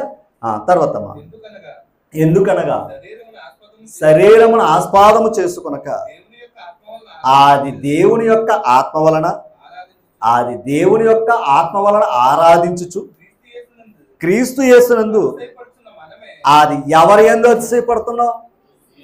అది క్రీస్తు యేసునందు అతిశయపడుచున్న మనమే సున్నతి ఆచరించువారము. సున్నతి ఆచరించువారు. మరి సున్నతి అన్నాడేంటి? మరి ఒకప్పుడు ఇశ్రాయేలు వారు దేని బట్టి అతిశయించేవారు? రక్షణ పొందితే కాదురా బాబు, మోసే నియమించిన సున్నతి పొందితే కానీ రక్షణ అని అనేవారు. కానీ సున్నతి దేనికి? శరీర సంబంధమైనది కాదు, హృదయ సంబంధమైనది. రోమపత్రిక 2వ అధ్యాయంలోకి వెళితే సున్నతి ఏంటంట? హృదయ సంబంధమైనది, ఆత్మ సంబంధమైనది. కానీ శరీరానికి సున్నతి చేసుకున్నారు తప్ప హృదయానికి సున్నతి లేదు ఇశ్రాయేలు వారికి. ఓకేనా? ఇప్పుడు క్రైస్తవులకి శరీరాన్ని చేసుకోవాలి, ఆత్మకి ఏం చేసుకున్నారు? అంటే ప్రత్యేకతగా ఉన్నారని అర్థం దానికి. ఓకే, ఇక్కడ ఏం చెప్తాడు చూడండి. కావాలని అంటే చూసారు ఎవరు? నేను గాన ఆ శరీరాన్ని ఆస్పాదం చేసుకోవాలనుకోండి, ఇప్పుడు చెప్తున్నాడు చూసుకోండి ఆయన. చదువు. మరి ఎవడైనను శరీరమును ఆస్పాదము చేసుకునదలిచిన ఎడల నేను మరి ఎక్కువ చేసుకునవచ్చును. 8వ దినమున సున్నతి పొందితిని, ఇశ్రాయేలు వంశం వాడనే, బెన్యామీను గోత్రంలో పుట్టి హెబ్రీల సంతానమైన హెబ్రీయుడినే, ధర్మశాస్త్ర విషయంలో పరిశుడినే, ఆసక్తి విషయంలో సంఘం హింసించువాడనే, ధర్మశాస్త్రం వలన నీతి ఎందు అనింద్యుడినే ఉంటుంది. ఇది ఆయన క్యారెక్టర్. ఎవరిదే? పౌలు గారు. అతిశయించుకోవాలని నన్నిమించుడు ఎవడ లేడురా అంటాడు ఆయన. ఓకేనా? అతిశయించుకోవడంలో మొదలెట్టానంటే నన్నిమించినోడు ఒక్కడ లేడంట సంఘంలో. అంత అతిశయించుకున్నవాడు తనను బట్టి అతిశయించుకోలేదంట, ప్రభుని బట్టి అతిశయించుకున్నాడట. నన్ను నేను అతిశయించుకుంటూ గొప్పవాడు కాదు, నన్ను ఎవరు అతిశయించాలి? ప్రభు మెచ్చుకున్నవాడే గొప్పవాడు. ఓకేనా? మీకు అర్థమైందా? ఈరోజు నేను గొప్ప, మీరు గొప్ప, నా అంతటో లేరు, నీ అంతటో లేరు ఇలా అనుకున్నాం అనుకోండి, అది తప్పది. ఎవరు అతిశయించాలి? ఆయన ప్రభుని బట్టి మనం అతిశయిస్తే ప్రభు మెచ్చుకున్నవాడే గొప్పవాడు. అమ్మా, ప్రభు మెచ్చుకున్నవాడే గొప్పవాడు అంటాడు. ఓకేనా? రైట్. గలతీ పత్రిక 5వ అధ్యాయం 26వ వచనం. ఒకరినొకరు చూసారా? వివాదమును అంటే ఏం చేసుకోకూడదు? వివాదాలు పెట్టుకోకూడదు. అమ్మా, ఒకరి యందు ఒకరు అసూయ పడకయు. అంటే ఒకరికొకరు గొడవలు పెట్టినాడు వృధా అతిశయం, పనికొచ్చేది కాదు అది. మిమ్మల్ని నేను తక్కువ చేసిన, మీరు నన్ను తక్కువ చేసిన వృధా అతిశయం అర్థం. అంతేనా? వృధా అతిశయం. ఏం చేయమన్నాడు ఆయన? మరలా చదవండి. చదవండి. ఒకరినొకరు వివాదమునకు రేపకయు, ఒకరి యందు ఒకరు అసూయ పడకయు, వృధాగా అతిశయ ఆది. అంటే ఒకరు గొడవలు పెట్టుకున్నాం అనుకోండి, మన అతిశయం కూడా వృధా అయిపోతుంది, పాడైపోతుంది. ఓకేనా? తర్వాత 14 వచనం. 14 వచనం. అయితే మన ప్రభువైన యేసు క్రీస్తు శిలువ యందు తప్ప మరి దేని యందు అతిశయించుట? అది మన అతిశయం ఏంటి? మన అతిశయం ఏంటి? యేసు క్రీస్తు శిలువ యందు తప్ప. ఆల్రెడీ మన క్రీస్తునందు ఏమై ఉన్నాం? సిలువ వేయబడ్డాం. లోకానికి సిలువ వెర్రితనం, కానీ మనకే దేవుని శక్తి. ఇప్పుడు ఆల్రెడీ మనం సిలువ వేయబడ్డాం అంటే దాని అర్థం ఏంటి? దేవుని శక్తితో ఉన్నానని అర్థం. లోకం శక్తి అని బట్టి నువ్వేం గర్వించకరా బాబు. నేను అతిశయించే దేని బట్టి అక్కడే చెప్పాడు. చూడండి, యేసు క్రీస్తు సిలువ యందు తప్ప మరి దేని అతిశయించుట నాకు దూరమవునుగాక. తర్వాత దానివల్ల నాకు లోకమునకు నేను సిలువ వేసేసుకున్నాను, చచ్చిపోయాం అన్నాడు అక్కడ. ఎందుకని? ఇక్కడ చూస్తే లోకం గొప్పదా మనం గొప్పదా చెప్పాలి. మనల్ని బట్టి చూస్తే లోకం గొప్పది, మనల్ని బట్టి చూస్తే నేను అన్ని కంగారు పడకండి, మీరు అన్నది రైటే. ఒక వ్యక్తి చూసాడు అనుకోండి, లోకం గొప్పదా మనం గొప్పదా అంటే లోకమే గొప్పదే. ఓకేనా? కానీ లోకానికి ఈయన ఏమయ్యాడంటే పౌలు గారు సిలువ వేసేసుకున్నాడట. ఎందుకో తెలుసా? అంటే లోకంలో ఈయన ఏమైపోయాడంట? చనిపోయినా అన్నాడు. ఎందుకో తెలుసా? లోకంలో ఉన్నవాడి కంటే నాలో ఉన్నవాడు గొప్పవాడు. నువ్వు అక్కడ చస్తేనే ఇక్కడ నీలో ఉన్న గొప్పవాడు నీ దగ్గరికి వస్తాడు. అర్థమైందా మీకు? అందరికంటే గొప్పవాడు మనలోకి రావాలంటే లోకంలో మనం ఏం అవ్వాలి? చావాలి. అందుకే జీవపుడు అమ్మం, శరీరాశ, నేత్రాశ ఇయే గర్వాన్ని తెచ్చిపెట్టినాయి. వీటిని బట్టి మనుషులు ఏం చేస్తున్నారు? అతిశయిస్తున్నారు. అతిశయించి దేవుణ్ణి ఏం చేస్తున్నారు? దూరం చేసుకున్నారు. ఓకేనా? ఒకటి ఎత్తును బట్టి, ఒకటి బలాన్ని బట్టి, శౌర్యాన్ని బట్టి, నీతి జ్ఞానాన్ని బట్టి, ఐశ్వర్యాన్ని బట్టి, జనాన్ని బట్టి ఏం చేసుకున్నారు? దేవునికి దూరం అయిపోయారు. ఒక మాట, ఇప్పుడు లోకం ఉంది, ఇంత ప్రపంచం ఉంది. దేవుని దగ్గర అయ్యేవారు ఎంతమంది? దేవునికి దూరం అయ్యేవారు ఎంతమంది? ఎక్కువ శాతం దేవుని దూరంగా ఉన్నవాళ్ళే. ఎందుకని? అతిశయాలు. ఈ అతిశయాల వల్ల దేవుని దూరం అయిపోయారు తప్ప దేవునికి రాలేకపోయారు. అందుకే ఒక మాట చెప్పి నేను ముగించేస్తా ఉన్నాను. కొరింథీ పత్రిక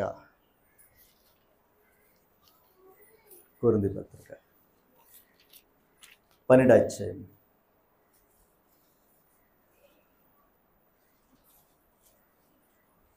12వ అధ్యాయం 6 నుండి 2 కొరింథీ పత్రిక 166 పేజ్. కొరింథీ 2వ పత్రిక అనాలి. ఎప్పుడైనా సరే తప్పుగా అనుకోద్దు, మాట వచ్చింది చెప్తున్నా. పేతురు 2వ పత్రిక, అలాగే తిమోతి 2వ పత్రిక అనాలి. అలా కాకుండా 1 తిమోతి 2 తిమోతి అని అనుకోండి, ఇంకో వ్యక్తి వస్తాడు అక్కడికి. 1 తిమోతి 2 తిమోతి, దాని అర్థం ఏంటి? మరి ఇంకో వ్యక్తి వస్తాడు. అందుకే మనం ఏం చెయ్యాలి? తిమోతి రాసిన 1వ పత్రిక, తిమోతి రాసిన 2వ పత్రిక. తిమోతి ఒకడే అంటే ఇప్పుడు పౌలు గారు ఎన్ని పత్రికలు రాశాడు? పేతురు 1వ పత్రిక, అది పేతురు 1 పేతురు 2 పేతురు అంటే 2 పేతురు ఉన్నాడని నువ్వే చెప్తున్నావు అక్కడ, అంతేనా? కొరింథీ పత్రిక, కొరింథీ 2వ పత్రిక, అలాగా. ఓకేనా? అందరూ నేర్చుకోవాలి, అందరూ సరి చేసుకోవాలి. అమ్మ కంగారు పడవద్దు, ఇంకా బోల్డ్ ఉంది. కిందకి రండి. అతిశయపడుటకు హెచ్చయించినను. అది ఒకవేళ నువ్వు ప్రభువుని బట్టి అతిశయించి, జ్ఞానాన్ని బట్టి, ఏ జ్ఞానాన్ని బట్టి అతిశయించిన, ఏ పలకాలే? సత్యం పలకాలి. అంతేనా? ఏం పలకాలి? సత్యం పలకాలి. అంటే ఏం పలకాలంటే వాక్యమే చెప్పాలి. నువ్వు అతిశయించి దాన్ని బట్టే తర్వాత అమ్మా గనుక అది సత్యాన్ని పలికితే నువ్వేం కాదు. అది సత్యం కాకుండా అంతా చెప్పుకున్నావు అనుకో, అవివేకమే అండి. తర్వాత నా యందు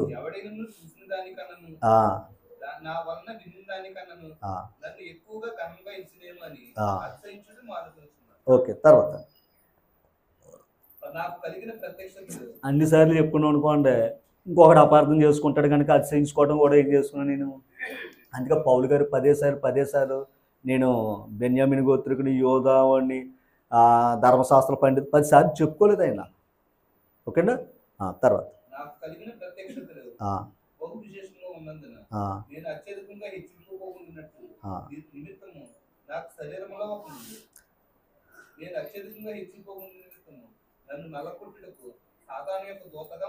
ఓకే, ఈ పాయింట్ అర్థం చేసుకో. ఇంతగా పౌలు గారు ఏమన్నాడు? ఊరు అతిశయించుకోవాలంటే మీకంటే గొప్ప ఉండేరా అన్నాడు ఇందాక. కానీ అతిశయించుకోవటం కూడా ఏం చేశాడు ఆయన? తగ్గించుకున్నాను అన్నాడు, మానేశాను. ఇంకో మాట, అతను అతిశయించుకోకపోయినా తెలిసినోడికి ఎలాగుంటుంది?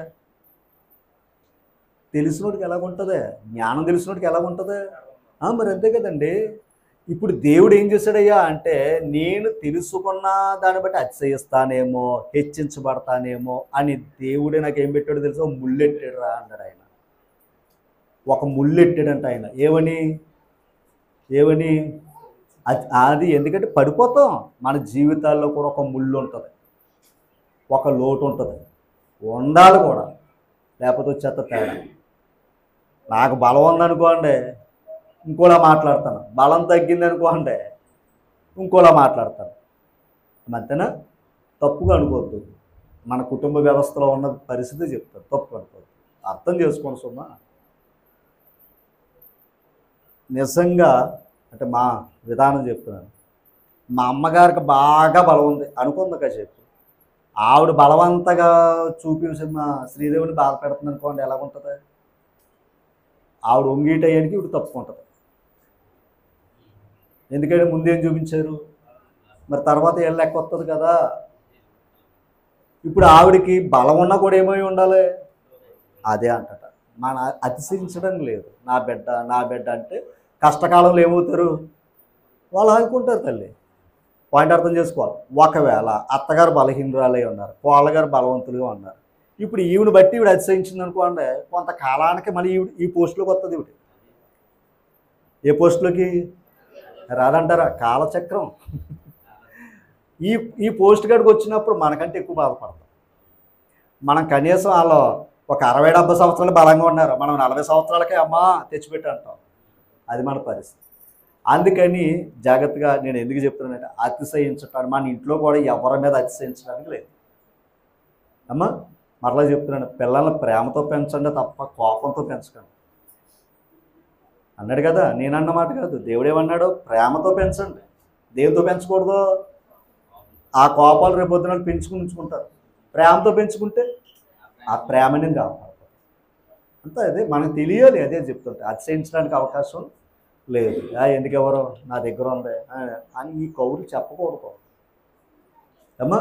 ఓకే, తర్వాత మాట ఉంది తల్లి, ఆ మాట చదువుదాం, ముగించేసుకుందాం. అది నా యొద్ద నుండి తొలగిపోవాలని దాని విషయం ముమ్మారు ప్రభుని వేడుకుంటుని, అందుకు నా కృప నీకు చాలు. ఏమన్నాడట ఆయన? అసలు సమస్యకి ఏం చేయాలి? పరిష్కరించాలి. దేవుడు ఏమన్నాడట? నా కృప నీకు ఉంది కదరా అంటున్నాడట.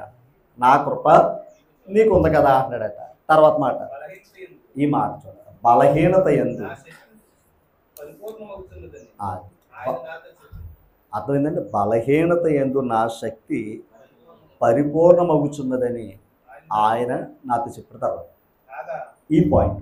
కాగా క్రీస్తు శక్తి అంటే, ఇప్పుడు క్రీస్తు శక్తి నా యందు నిలిచి ఉండు నిమిత్తము విశేషముగా నా బలహీనతలు ఎందే.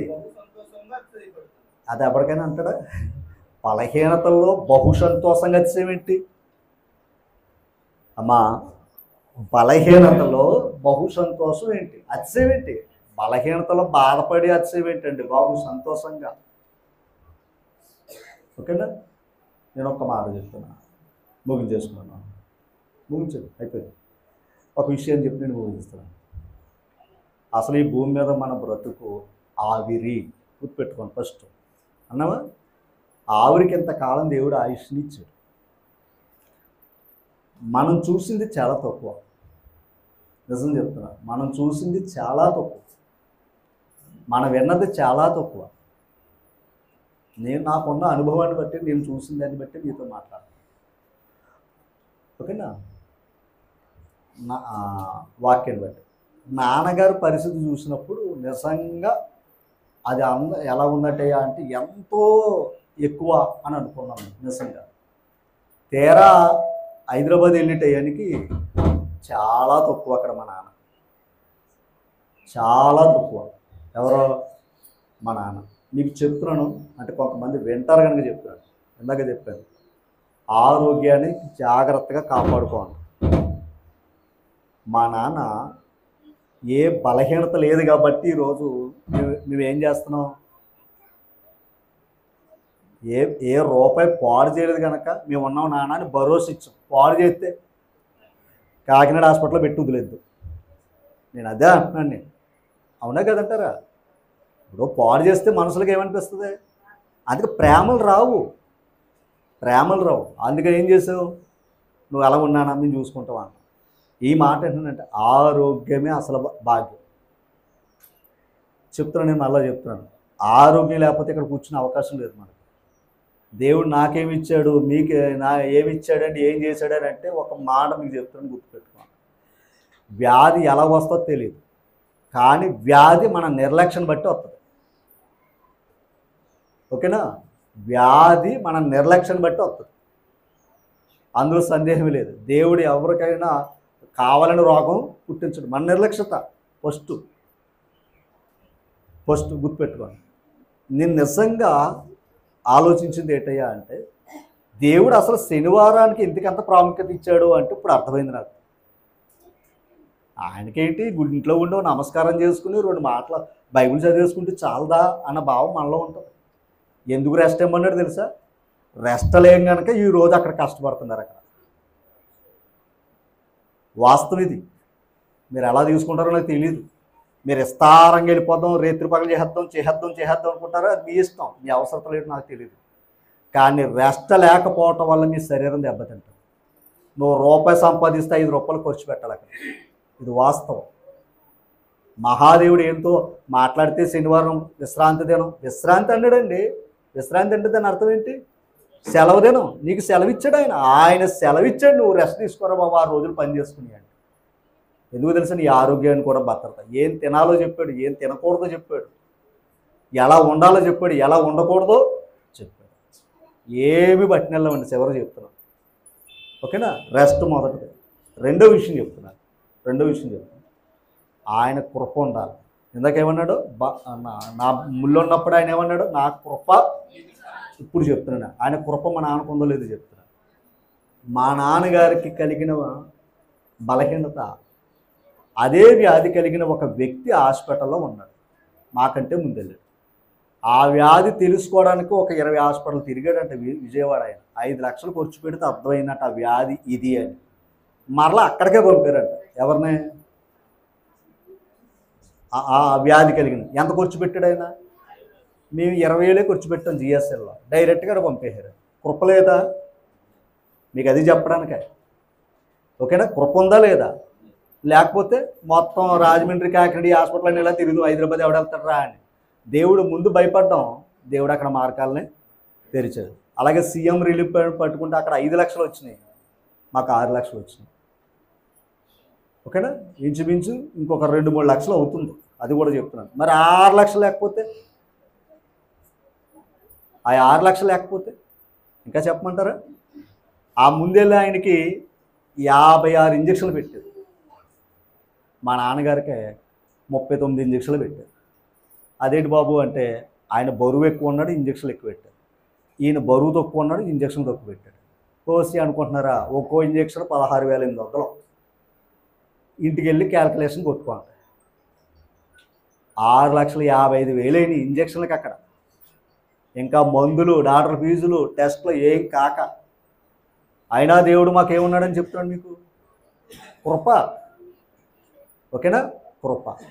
ఈ మాట నేను ఎందుకు దైవ సన్నిధిలో చెప్తున్నాను అంటే, ఏమంటే వాళ్ళకి బాధలేంటి, వీళ్ళకి బాధలేంటి? ఓరి బాబు రావాలరా బాబు. ఎందుకు తెలుసా? ఇలా అన్నాను అనుకోద్దు తల్లి. పెయిన్లెస్ తేడానికి బసవతారక హాస్పిటల్కి వెళ్ళాను నేను. ఎప్పుడు వెళ్ళలేదు, వెళ్ళి చూశాను. క్యాన్సర్ హాస్పిటల్ అందరూ తెలిసిందే కదా. బండి ఎట్టుకోవడం చూడలేదు అక్కడ, అంత జనం ఉన్నారు. బండి ఎట్టుకోవడం లేదు, ఇసుక రాళ్ళ జనం. ఎంత విచిత్రం ఏంటంటే ఆ రోడ్ల మీద పడుకుంటున్నారు వాళ్ళు. ఎవరో అనారోగ్యంగా ఉన్న క్యాన్సర్ పేషెంట్. విచిత్రం చెప్పమంటారా? వాళ్ళ ప్రతిసారి కీమో పెట్టుకోవాలి. ఎంత బాధో తెలుసా? వాళ్ళ బాధ ఇలా తీసుకెళ్ళాలి, అక్కడ చేయించాలి. ఓకేనా? పెయిన్లెస్ ప్రత్యేకించి 13,000 రూపాయలు ప్యాకెట్. గుర్తుపెట్టుకోండి, మీకు ఇదే చెప్తున్నాను. రక్తం నువ్వు ఎవరైనా ఇస్తేనే నీకు రక్తం ఎక్కింతారు అక్కడ. మీకు అన్నీ ఎందుకు చెప్తున్నానంటే, ఎంతకాలం ఏది ఖర్చు పెట్టకుండా బతికేసాం మనం. ఏది ఖర్చు పెట్టుకోకుండా మనకి ఏదంటే గట్టిగా టైఫాయిడ్లో లేకపోతే ఇంకోటి ఏదో చిన్నది. ఓకేనా? పెయిన్లెస్ మనలో ఆ ప్యాకెట్ ఎక్కించడానికి అప్పుడే 3 ప్యాకెట్లు ఇవ్వాలతో ఎక్కేసుకోండి. బ్లడ్ 4 ప్యాకెట్లు. అంతకుముందు కాక సుమా, అంతకుముందు ఇంచుమించో 10 ఎక్కింది. నేను ఎందుకే అన్నానంటే, నీ రక్తం నువ్వు తినే ఆహారం ద్వారా దేవుడు ఏం చేస్తున్నాడో అది నేను అంటుంటా. నువ్వు తినే ఆహారంలోనే పెట్టాడు ఆయన రక్తం. ఇప్పుడు నాన్నగారి సమస్య ఏంటయ్యా అంటే, ఆ మూల రక్త కణాల దగ్గర ఆ ప్లేట్లెస్ పెరగకుండా ఫ్యాక్ట్ పెరిగిపోయింది. ఫ్యాక్ట్ అంటే కొవ్వు పెరిగిపోయింది. ఇప్పుడు ఆ కొవ్వు కరిగింటున్నారు. ఏటో తెలుసా? ఎక్కడ వేస్తారు సూది, వెండిపూస కాడికి వెళ్తుంది. ఇంజక్షన్ ఇక్కడ చేస్తారు. కేబుల్ వైర్ ఉంటుంది కదా, చూడండి మన వాళ్ళు సెల్ ఫోన్ పెట్టుకుంటారు కదా, కేబుల్ 4-3 ఉంటాయి, కలిసి ఉంటాయి కదా, ఆ కేబుల్ వైర్లో ఉంటుంది ఇక్కడ. ఎక్కడ చేస్తారు ఇంజక్షన్, అక్కడికి వెళ్తారు. ఇన్ని బాధలైన అక్కడ చూస్తుంటే మేము చూడలేక, ఆయన దేవుడు రేపు నాకేం పర్లేదు నా అలాగా పడతాం. ఎందుకు అంటే ఆరోగ్యం కోసం. అంతేనే కదంటారా? ఇన్ని లక్షలు ఖర్చు పెట్టింది ఎందుకయ్యా అంటే ఆరోగ్యం కోసం. మీకు భయపెడతలా. కానీ దేవుడు ఏమిచ్చాడు రా అంటే ఇక్కడ కూర్చోబెట్టాడు. మరి మీ నాన్నగారు ఏం చేసుకున్నారయ్యా అంటే ఆయన చేసుకున్న మంచిదే. ఎందుకో తెలుసా, ఆ మంచి చేసుకున్నాడు కనుక ఇంకా ఆయుష్తో ఉన్నాడు ఆయన. ఇంచుమించు ఏప్రిల్ 15 కాడి నుంచి మొదలు ఆ స్టేజ్లో మనిషి అనేవాడు ఉండడం, ఇంజక్షన్ చేసిన తట్టుకునే శక్తి కూడా ఉండదు. నేను ఎందుకు అంటున్నానంటే ఈ మాటలు జ్ఞాపకం మిమ్మల్ని ప్రేరేపించిన, ఎందుకంటే ఆ బలహీనతలో కూడా ఇంకో మాట తెలుసా, అది వేసుకోవడానికి కానీ పాటలు పాడుకుంటూ వెళ్ళిపోవడానికి లోపలికి మేము భయపడుతున్నాం. ఆయన ఏం చేశాడు తెలుసా, పాటలు పాడుకుంటూ వెళ్ళిపోవడానికి లోపలికి మేము దడదలు ఆడుతున్నాం. అరే మళ్ళీ అది వేసుకుని వచ్చేసి నా దగ్గరికి వచ్చేసాడు, అడుగు జాగ్రత్త కంగారు పెట్టుకోక అంటున్నాడు ఆయన. ఎందుకు ఈ మాట అన్నాను, ఎన్ని వచ్చినా దేవుని వదలకూడదు, అది దేవుని వదలకూడదు. ఓకేనా? కనుక దేవుని కృప. అగో ఉదయం మళ్ళీ ఫోన్ వచ్చింది, నీవు వచ్చినా అక్కడ ఫోన్ వచ్చింది, ఏంటి మళ్ళీ బ్లడ్ ఎక్కించాలి. ఎలాగుంటుంది ఇక్కడ కూర్చున్నవాడికి? మరి ఊదులు వస్తుంటే ఎలాగుంటుంది? ప్రాణం కొట్టుకుంటుంది. కానీ ఏంటో తెలుసా, ఓకే అంతకాలం ఉన్నాను, మరి తమ్ముడు కూడా అక్కడ ఉన్నాడు కనుక నేను ఇక్కడికి రావడం జరిగింది. ఎందుకో తెలుసా, రక్త సంబంధం, బాంధవ్యాలు కాపాడుకోవాలి. ఓకేనా? ఇవన్నీ నేను ఎందుకు చెప్తున్నానంటే మీ ప్రార్థనే మమ్మల్ని కాపాడు. దేవుని కృపలోనే అతిశయించాలి. ఏమన్నాడు తెలుసా మా నాన్న ఒక్క మాట, మీరు కాబట్టి రా నన్ను తీసుకొచ్చి ఇక్కడ దాకా తీసుకొచ్చి వైద్యం చేయించారు రా అని అన్నాడు మా నాన్న. ఒకటే బంగారం ఒక బొమ్మ చేసి కూర్చోబెడితే అది కాదండి అసలు ప్రేమ. పోతున్న ప్రాణాన్ని కాపాడుతున్నామే మా వంతుగా, దేవుని కృప ఉంది, మా వంతుగా మేము ప్రయత్నం చేస్తున్నామే. ఆయన నోటంపడు ఏమవుతుందో తెలుసా, మమ్మల్ని దీవించరాడు. నేను ఎందుకు పిచ్చోడో చెప్తున్నా, ఒక్క దీవెన కూడా నీ దగ్గర లేదు నాన్న అని అడిగాడు యాషావు, అన్నాడా లేదా? ఇప్పుడు నేను అడుగుతున్నాను, ఇప్పుడు మా నాన్నకి ఆ బాధల్లో చెప్తున్నాను, డబ్బు ఉంటే పంచుకోవడమే అనుకుంటుంది లోకం. పంచుకోవడం అవసరమైతే ఏం చేయాలి? అది అసలు ప్రేమ. ఇప్పుడు నాన్నకు ప్రేమతో ఇప్పుడు ఎన్నాళ్ళు దొంగ ప్రేమలే. కష్టం వచ్చినప్పుడు ఆదుకున్నది నిజమైన ప్రేమ. అది ఎవరైనా సరే, ఒక భార్య అయినా మరొకటి. ఇంకా చెప్పమంటారా, ఒక పేట్లెస్ తర్వాత ఆపరేషన్ ఉంటుంది. ఆ ఆపరేషను చేస్తుంటే ట్రాన్స్ఫర్ చేస్తే ఆ వెన్నుముక్కడ పెడతారంట 100 సార్. అది పెడితేనంట ఒక విషయం చెప్తున్నాను, ఆ మళ్ళీ బంధువులోనే అన్నగారు తమ్ముడు ఇవ్వాలంట ఆయనకి. ఒక అతను వచ్చాడండి, భార్య భర్తలు ఎదురు వచ్చి పక్క కూర్చున్నారు. వాళ్ళు ఏమన్నా తెలుసా, మా అన్నగారికి అండి ఆడు బాగుండాలని తమ్ముడు ఇచ్చాడు. ఏది వెన్నుముక్కలను తీసుకుని ఆపరేషన్ చేస్తారంట, 20 లక్షలు సుమారు అవుతుందంట. నిజంగా ఆ తమ్ముడు మనసు గొప్పదే. మరి మరదలో విత్తనం పెట్టి కాదు 10 రూపాయలు తెచ్చి అని అంటదా? కానీ నిజంగా మహాతల్లిగా గౌరవించాను నేను అక్కడ. ఏమని? నిజంగా అన్నాదమ్ముల మధ్య బంధాలు ఉన్న మధ్యలో ఎవరు కలపాలి? నిజంగా గ్రేట్ అండి. నిజంగా అంటున్నా, అమ్మ ఎంత మంచి పని రా బాబు, అర్థం కాదు. అదే నేను అంటున్నాను, మనకంటే ఎక్కువ బాధలు ఉన్నాయి. ఒక బాబు 19 సంవత్సరాలు బీటెక్ చదువుతున్నాడు, బ్లడ్ క్యాన్సర్తో బాధపడుతున్నాడు, తండ్రి ఉండి అక్కడ వైద్యం చేస్తున్నాడు. ఈ వైద్యం వల్ల లివర్ కూడా పోయింది, 6 నెలలు హాస్పిటల్లో ఉండాలని చెప్పాడు ఆయన. ఏడుపు నా దగ్గర. ఇప్పుడు చెప్పండి, ఎవరు గొప్పవారు? దేవుని కృప ఉందా లేదా? అది చెప్పండి. ఒకవేళ ఎవరైనా మళ్ళీ చెప్తున్నాను, ఎవరైనా ఏంటంటే బాబు దేవుని నమ్మకం ఏంటంటే ఆ బాధల్లో కూడా ఆయన కృప ఉంది, ఆ బాధల్లో కూడా దేవుని ఎందు అతిశయించడం అని చెప్పండి. ఓకేనా అమ్మా? చివరి మాట, తండ్రి వెళ్ళిపోయిన తర్వాత ఒక బంగారు రూపం చేసి నానా అని అక్కడ అర్థం కాదు. ఆ పోతున్న ప్రాణంలోనే మన వంతు మనం చేస్తే ఒకటే. ఇప్పుడు ఎంత వైద్యం చేసినా నానొచ్చి మళ్ళీ అలా కూర్చోవడం తప్ప పని ఏం చేయడం లేదు, ఎవరితో మాట్లాడడానికి కూడా లేదు. ఓకేనా? మేము ఎందుకు రాజ్యం పడతలేదంటే ఈ మాట చెప్తున్నాను. ఆయన అలా కుర్చీలో కూర్చుని ఎరా పెద్దోడా బాగున్నావా, చిన్నోడు బాగున్నావా అన్న ఒక్క మాట అంటే చాలు. ఆ ఒక్క మాట అలా అని కొంతకాలం మాతో ఉండాలన్నదా మా స్వార్థం తప్ప మరొకటి ఏం కాదు. ఓకేనా? మీ అందరి ప్రార్థన ద్వారా, దేవుని కృప ద్వారా, ఓకేనా, ఇంచుమించు నెల 15 రోజులు అవుతుంది ప్రశాంతంగా పడుకొని. అయినా తండ్రి, ఇది మాకు ఒక పరీక్ష, మా కుటుంబానికి ఇది తండ్రి కుటుంబ పరీక్ష. ఎందుకంటే నీ తల్లిదండ్రులు సన్మానిస్తే నీకేమన్నారు అంటే ఇటు రోజు దండేసి పూలేసి భోజనం పెట్టి ఇది కాదు, ఇది సన్మానించటం. నేను ఎందుకు చెప్పానంటే వాక్యం చెప్పింది అది. అమ్మా అలా వాక్యానుసారంగా ఉందో. నేను లేకపోయినా పామరు క్రీస్తు సంఘానికి నిజంగా అలాగే ర్యాలీ వెళ్ళారు, నేను లేకపోయినా అక్కడ ఘనత మీకు వచ్చింది. అలాగే పామరు వారు కూడా ఎవరు రాకపోయిన సంఘం అందరూ కూడా సహకరించారండి. అందరూ నిజంగా ప్రయాసపడ్డారు. మీ సంఘం గొప్పదండి అన్నారు. నేను అక్కడ ఉండి ఈ మాటలకి ధైర్యంగా ఉండి ఇప్పుడు చెప్తున్నాను. ఇప్పుడు నా అతిశయం ఏది? మీరే అమ్మా. ఆయన నాకు జన్మనే ఇచ్చాడు. ఆ జన్మ లేకపోతే నేను లేదు. ఆ రుణం ఆ ధర్మాన్ని నేను నెరవేర్చాలి. కానీ ఇక్కడ మీరేం చేశారు? చెప్పాను. నాతో అన్నది ఏంటి తెలుసా? మీరు నేర్పారండి, మీరు పరిగెడుతున్నారండి, మీతో పని కూడా లేదండి అన్నారు. ఇంకేం కావాలి నాకు? నా తండ్రి ప్రేమ ఇప్పుడు రుజువుపరుచుకునే సమయం వచ్చింది, చేసుకుంటున్నాను. ఇప్పుడు సంఘం నేను లేకపోయినా చక్కగా వాక్యం బోధించేవారు ఉన్నారు, చక్కగా కార్యక్రమాలు నిర్వర్తించేవారు ఉన్నారు. ఇంకేం కావాలి నాకు? ఇదే దేవుని యందు అతిశయ, ప్రభువునందు అతిశయం. ఓకేనా? అందరూ ప్రార్థన చేస్తున్నారు. ఒకవేళ మీరు ఎవరు ఫోన్ చేయకపోయినా నేనేం పెట్టుకోను. మీ ఇంట్లో ప్రార్థనే నన్ను కాపాడుతుంది, నాన్నని కాపాడుతుంది. ఓకేనా? మరొకసారి మీ అందరు కూడా అందరికీ వందనాలు. థ్యాంక్ యూ అండి. God bless.